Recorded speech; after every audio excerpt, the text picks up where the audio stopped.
نحمده ونصلي على رسوله الكريم اما بعد فاعوذ بالله من الشیطان الرجیم بسم اللہ الرحمن الرحیم۔ چترال سے محترم ساجد الرحمن صاحب نے سوال کیا ہے، ان کا سوال یہ ہے کہ داڑھی منڈانے والے شخص کو امام بنانا اور پھر اس کی اقتداء میں نماز پڑھنا کیسا ہے؟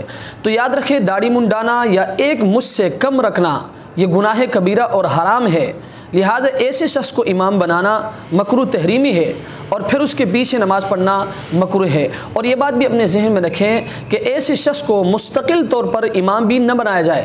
اگر کوئی باشرہ آدمی موجود ہے تو ایسی صورت میں اس باشرہ آدمی کو ہی نماز پڑھانا چاہیے، لیکن اگر کوئی داڑھی منڈا آگے بڑھتا ہے اور وہ نماز پڑھاتا ہے اور کوئی باشرہ آدمی اس کے پیچھے نماز پڑھتا ہے تو یاد رکھیں ایسی صورت میں نماز ادا ہو جائے گی، لیکن کراہت کے ساتھ۔ اور یہ بات بھی اپنے ذہن میں رکھیں کہ اس نماز کو پھر دوبارہ پڑھنا بھی ضروری نہیں ہے۔ اللہ تبارک و تعالی ہمیں اس مسئلے کو سمجھنے کی توفیق عطا فرمائے۔